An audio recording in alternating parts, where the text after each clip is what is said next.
the overseas workers.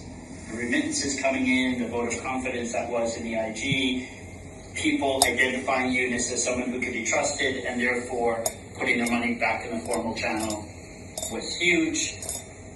And the RMG sector never missed a beat. I've had people from other countries in the region tell me, Sri Lanka would never have survived a similar situation with that little. So a lot of things went right, particularly the macro management of the economy was very good.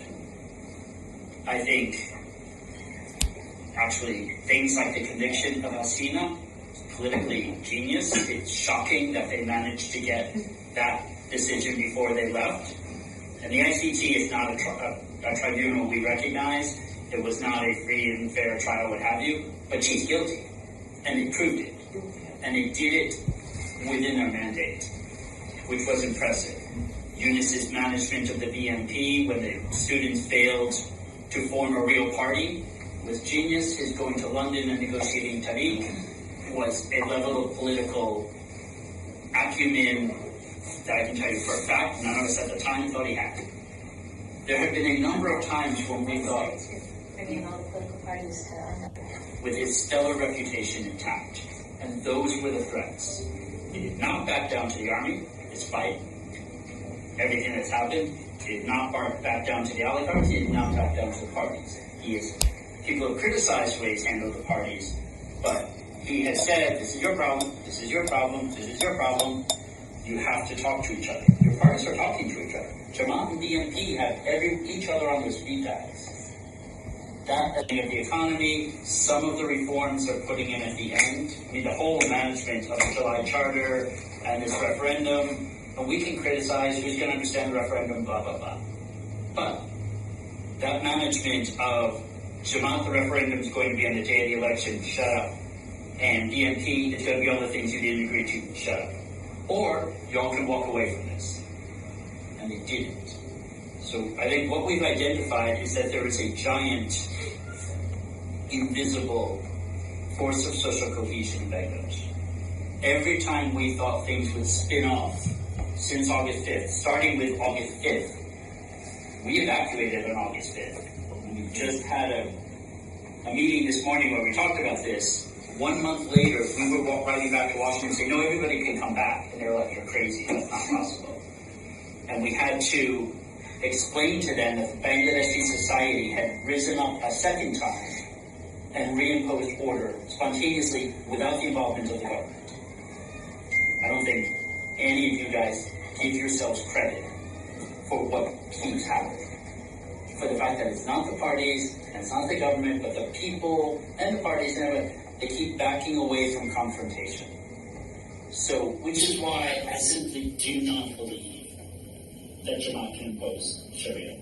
I was talking to somebody in the Catholic Church recently who said, well, if Jamaat wins, they're going to nationalize Sacred Heart in all the Catholic universities, and they're going to take them over and make them Islamic universities. I said, if Jamaat were to seize all the Catholic schools in Bangladesh, they would have 100% tariffs put on them the next day. There is no way on earth the Catholic society in the United States would put up with that and allow Bangladesh to export things to the United States. So that's not a real thing. And while our government may not be the leader on this, Bangladesh's entire economy, 20% of your exports to the United States depend on a series of socially liberal clothing chains and clothing brands that play a huge role in the fact that your factories are some of the most modern and safest in the world that export. The internal ones, different. So, if Bangladesh told women they can only work 5 hours or kicks them out of RMG and imposes Sharia law, there will be no more orders. And if there are no more orders, there will be no Bangladeshi economy. Jamaat is not going to do that. Precisely because there are too many university-educated, smart people to do that.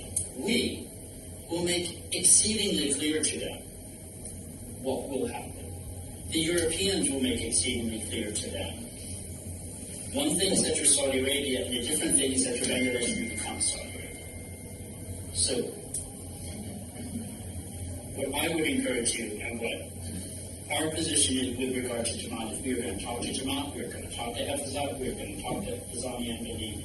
We want them to be our friends because we want to be able to pick up the phone and say, "I think you just said, so here's how that's going to play out." And because they're not stupid, they're not crazy, that doesn't mean we can protect everything and that some things won't change. This is largely your fight, which is why it's somewhat about engaging with women on that side, and it's about trying to engage. I understand it's hard. We engage. You also have conversations with people which they tell you the same back off. That's what we're talking about. We would like to break out. That reformist Jamaat. These guys, the people who won in Dhaka University, can you talk to them? Will they go on your show? We're just looking for ways to engage and talk to people. But the Bangladeshi people are the ones who have decided to shift. Like there's been a shift. They've shifted right. They've shifted Islamic. If they don't, if that's not how the election turns out, great. Then the only problem will be BNP destroying itself through internecine corruption and violence.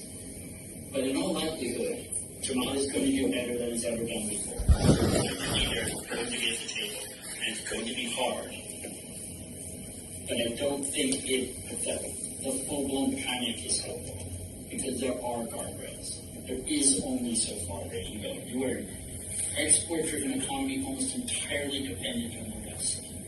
If you sold everything to China, you'd be in big trouble, because they could care less what they would do. But you don't. You sell everything to the United States and Europe. And even if our government doesn't care, our consumers do, and our companies do, and they care about their reputation, they care about these things.